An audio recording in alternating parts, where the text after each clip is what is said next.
뭐 염증 세포 침착 등이 있을 수 있겠지만 기존에 나와 있는 어떠한 레이저들보다도 훨씬 적다고 말씀드릴 수 있고요. 충분한 관리를 통해서 절대 일어나지 않게도 할 수 있습니다. 사후 관리.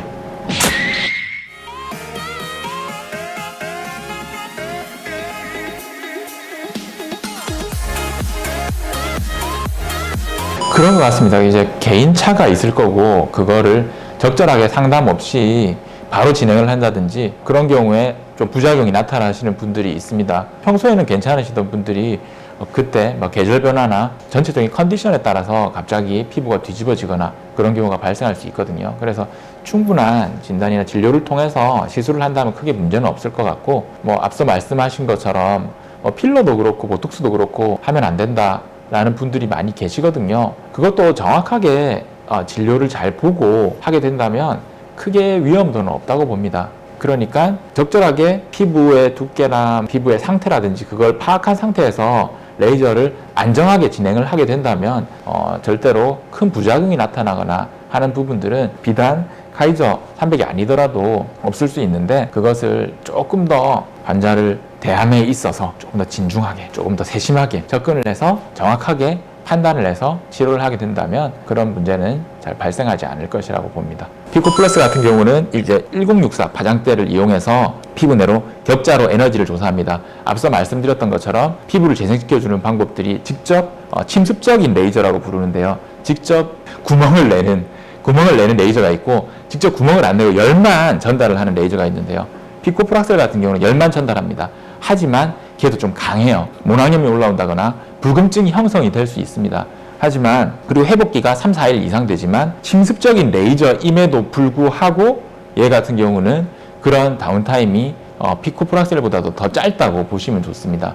결국은 사실은 피부를 더 좋게 만들고 결을 좋게 만들고 피부 인자 힙 흡수를 시키는 데는 아무래도 피부라는 장막을 깨트려 버리는 게 제일 좋기는 하거든요. 그런데 얘는 실질적으로 그 장막을 구멍을 내면서 깨트려 버린다고 보시면 좋고, 앞전에 말씀드렸던 그 레이저는 구멍을 직접 내지는 않습니다. 구멍을 직접 내지는 않지만 열을 전달해서 피부 재생을 도모한다고 보시면 좋은데, 얘는 구멍을 내면서 어떤 그 후 부작용이 훨씬 적다고 보시면 좋습니다. 이거 어떤 식으로 들어가지? 하고 궁금하신 분들이 있으실 건데,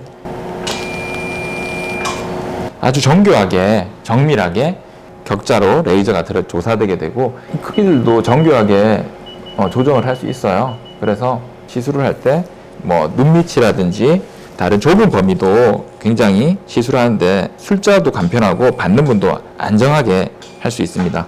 피부 타입에 따라서 한 범위를 한 2번 정도 조사를 하는 경우도 있고, 피부 얇은 부분은 한 번 정도, 피부 두께에 따라서 이렇게 강도를 조절해서 레이저 사용을 하고 있는데요.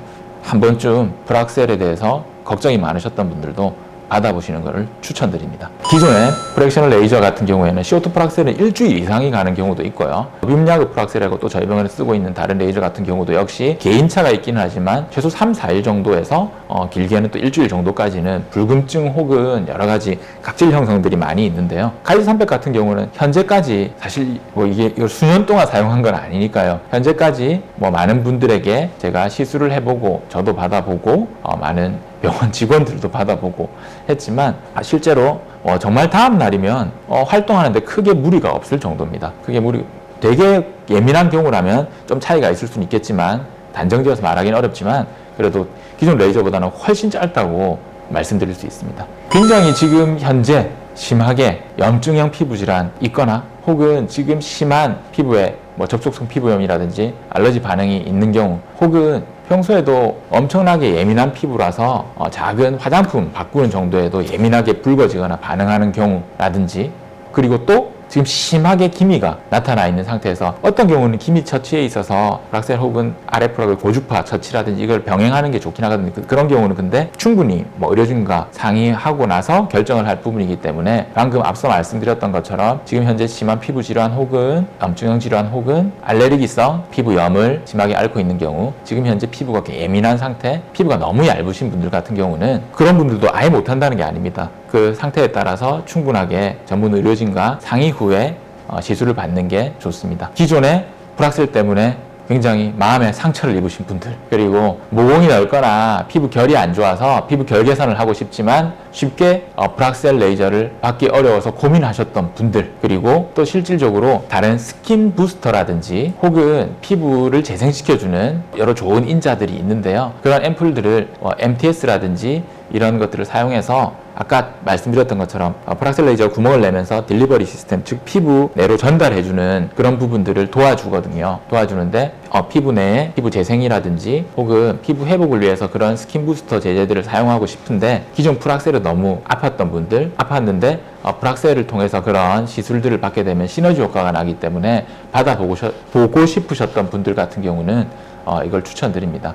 그래서 꼭 이 단순 처치, 이 가이저 300 처치만으로도 좋지만 이를 통해서 가이저 300과 함께 스킨 부스터 등을 병용하게 되면 피부 결 개선, 심지어 피부를 약간은 깎아내면서 구멍을 내주는데도 불구하고 피부가 더 두꺼워지는 효과를 낼 수도 있고요. 그리고 피부에 좋은 스킨 부스터 인자들이 들어감으로 인해서 피부 재생이 일어나면서 피부 자체가 결 개선뿐만 아니라 피부 톤 개선, 그리고 피부의 보습 효과까지 나타낼 수도 있다는 점이 너무 놀라운 부분입니다. 한여름, 너무 뜨거운 여름에는 받게 되면 피부 장벽에 상처를 주는 처치거든요. 피부 장벽이라는 게 외부에서 들어오는 나쁜 인자들도 막아주고 일광 자체도 아무래도 차단을 해주는 효과가 있겠죠.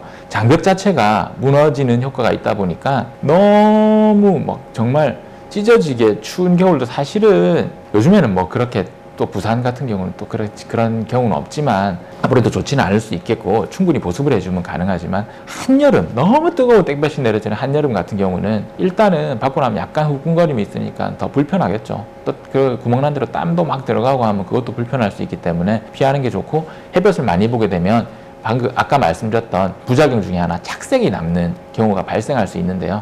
가이저 300은 사실은 거의 없다고 봐도 무방하는데 그렇더라도 아무래도 피할 수 있는 건 피하는 게 좋겠죠. 그래서 결론은 너무 뜨거운 여름을 제외하고 컨디션 자체가 나쁘지 않다면 충분히 어떤 계절도 가능하다고 생각합니다. 이 부작용 같은 경우는 사실은 지금 기존의 모든 프락셔널 레이저들이 부작용들이 꽤 많았었죠. 그게 말씀드렸던 게 불금증이 오는 거, 피부가 얇아지는 거, 염증 후 색소 침착이 남는 것들, 피부가 예민해지는 것들, 이런 부분들인데 그러한 것들이 사실은 좋은 결과를 내기 위해서 했지만 너무 강하게 레이저가 들어가서 피부 상처가 났는데 충분히 회복이 잘 되지 못하는 경우에 발생을 했던 거라고 보시면 좋거든요. 이 친구 같은 경우는 딱 원하는 정도까지만 피부에 어떻게 보면 상처를 주는 거기 때문에 그런 부작용이 앞서 말씀드렸던 부작용을 현저히 줄였고, 하지만 후 관리가 너무 안 된다든지 그리고 방금 말씀드렸다시피 너무 일광을 본다든지 그런 거는 좋지 않겠죠. 그런 경우는 말씀드렸던 조금의 예민도 증가, 또 현재 피부 컨디션이나 내 몸 상태가 안 좋아서 알러지 반응이 나타나는 경우, 가려움증, 그리고 불금증, 화끈거림, 경도의 통증, 그리고 너무 관리가 잘못되는 경우일 건데 염증 색소 침착 등이 있을 수 있겠지만 기존에 나와 있는 어떠한 레이저들보다도 훨씬 적다고 말씀드릴 수 있고요. 충분한 관리를 통해서 절대 일어나지 않게도 할 수 있습니다. 사후 관리.